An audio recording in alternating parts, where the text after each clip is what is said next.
क्योंकि यहाँ कोई नहीं आता तो किसी ने देखा भी नहीं, और आने जाने लायक है थोड़ा बहुत।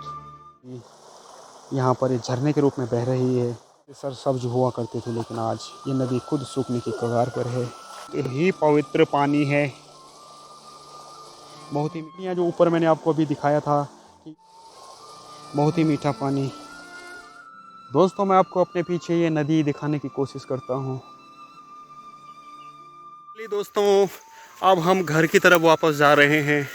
जितनी हमने उम्मीद की थी कि बहुत सारे खेत जो अब बंजर हो चुके हैं उनको हम कवर कर लेंगे अपने वीडियो में, उतना हम कर नहीं पाए। हम उसका एक चौथाई भी नहीं कर पाए। कैसे करें? आप देख सकते हैं इधर रास्ता कहीं नामो निशान नहीं। पीछे आप देख सकते हैं जंगल है पूरा।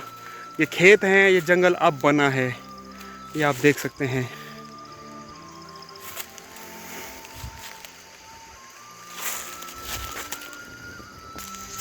दोस्तों, अब हमको चढ़ाई चढ़नी पड़ेगी ऊपर की तरफ। अब देखते हैं कितनी आफत आने वाली है हमारी। बड़ी मुश्किल हो जाएगी ऊपर चढ़ना हमारे लिए।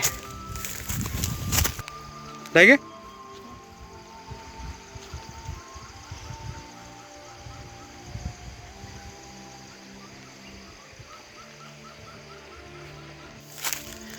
अब हमने दोस्तों चढ़ाई शुरू कर दी है घर जाने के लिए। हमारी हालत ख़राब हो चुकी है, धीरे धीरे भूख भी लगने लगी है। प्रकृति के आगे हम बिल्कुल बेबस हैं, लाचार हैं। शहरों में सब कुछ बनावटी है, दिखावटी है, लेकिन इन पहाड़ों में, इन कंदराओं में सब कुछ असली है, और प्रकृति भी असली है। प्रकृति के आगे हम थोड़ा सा भी आगे निकलने की कोशिश नहीं कर सकते। यही प्रकृति है। दोस्तों, आप ये देख सकते हैं, ये इसको घाटी कहते हैं।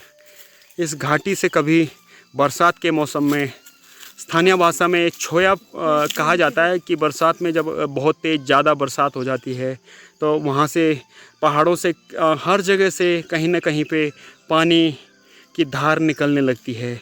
तो इस घाटी के अंदर ऊपर से भी कहीं पानी की धार निकलती है, और अभी तो ये सूखा हुआ है। जैसे ही बरसात शुरू होगी तब इसमें भी पानी की धार, और ये नदी का रूप ले लेगी। बहुत ही मोटा पानी यहाँ से निकलता है। आप ये देख सकते हैं दोस्तों, यहाँ रास्ता है और इसके नीचे ये खाई बनी हुई है, इतनी बड़ी खाई आप देख सकते हैं। हमारी चढ़ाई शुरू होती है अब देखते हैं हम कितनी देर में घर पहुँचते हैं। किन किन दिक्कतों का सामना हमें इस चढ़ाई पर करना पड़ता है वो भी देखा जाएगा। इन वीडियोस को देखकर आप अंदाज़ा लगा सकते हैं दोस्तों कि हमारे पहाड़ों के गांवों की क्या हालत हो चुकी है। अब यहाँ पर पैदल चलना भी मुश्किल हो रहा है। इस चढ़ाई में हमारे लिए बड़ी समस्या है, कैसे पार जाएं।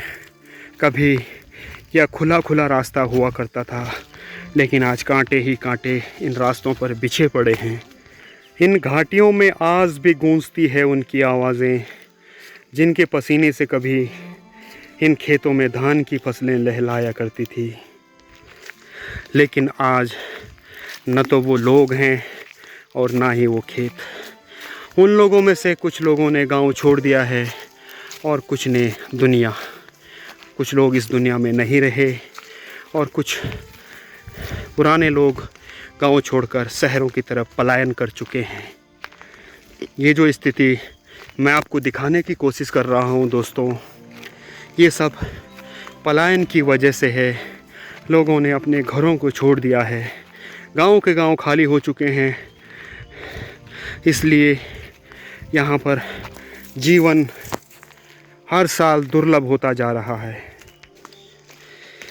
इस चढ़ाई पर हमने भी कभी धान के थैलों को ऊपर की तरफ अपने कंधों पर उठाकर हम घर की ओर ले गए हैं।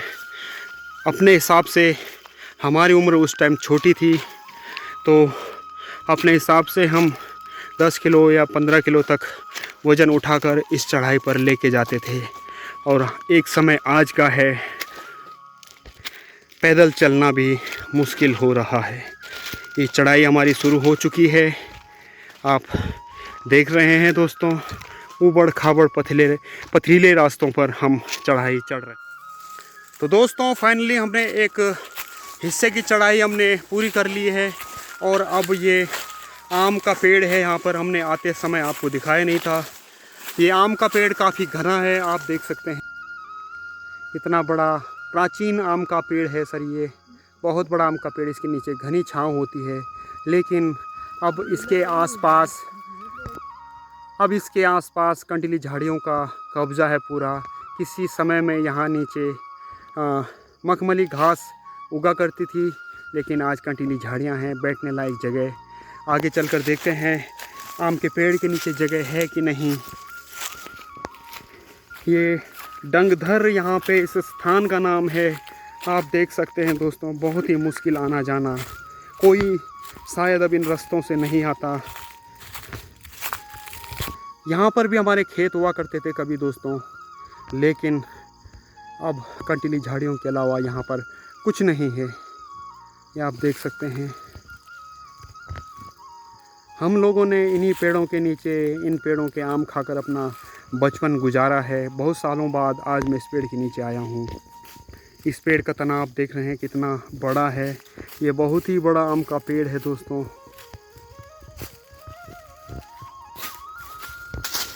यहाँ पर बैठने के लिए ये पत्थर लगाए गए थे पुराने ज़माने के लोगों के द्वारा, हमारे जो दादा परदादा थे उनके द्वारा, और यहाँ पर बैठने की बहुत अच्छी व्यवस्था थी। आप देख सकते हैं कितनी घनी छाया इस पेड़ के नीचे है, लेकिन अगल बगल कंटीली झाड़ियों ने सारा खेल खराब कर दिया है। इस पेड़ के नीचे काफ़ी ठंडी हवा चल रही है, काफ़ी सुकून महसूस हो रहा है। हम थोड़ी देर इस पेड़ के नीचे बैठेंगे और उसके बाद हम यहाँ से ऊपर चढ़ाई को प्रस्थान करेंगे। ये दो बच्चे भी यहाँ पर बैठे हुए हैं। तो दोस्तों हम ये चढ़ाई एक बार फिर से शुरू कर चुके हैं।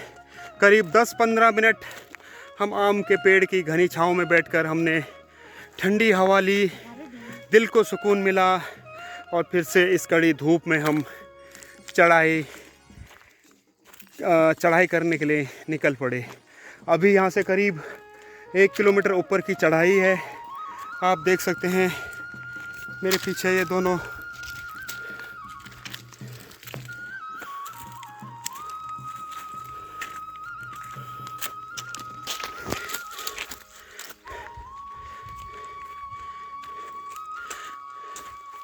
बहुत ही ख़तरनाक चढ़ाई। कहीं पर छाया भी वैसे मिल रही है, तो हमें बैठ कर जाना पड़ रहा है। लगातार चढ़ाई करना बहुत मुश्किल है। दोस्तों आप ये देख रहे हैं एक साल के पेड़ पे बना हुआ एक खोखला बना हुआ है। इसके अंदर हो सकता है इसके अंदर कुछ चिड़ियाओं के घोंसले हों या कोई जानवर वगैरह कुछ रहता होगा।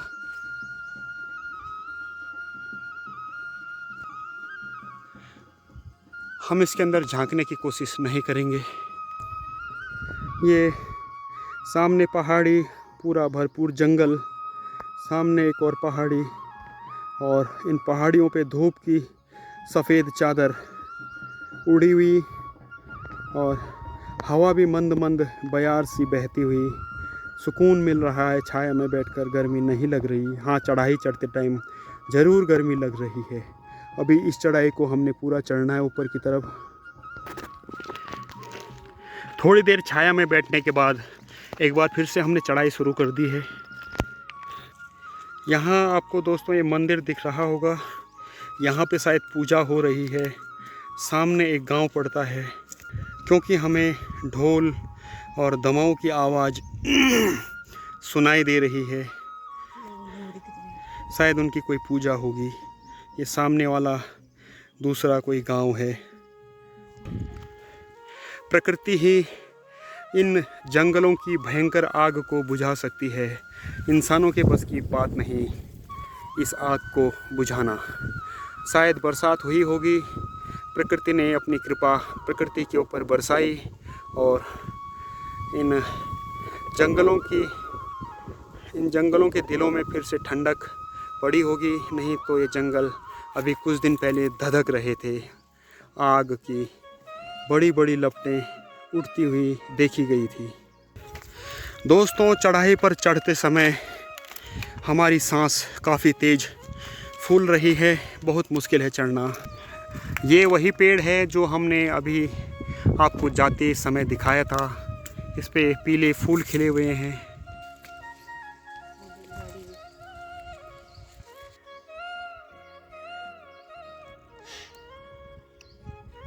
ये फूलों से लदा हुआ ये पेड़ काफ़ी खूबसूरत लग रहा है। आप देख रहे होंगे दोस्तों वीडियो में, ये बहुत ही खूबसूरत फूल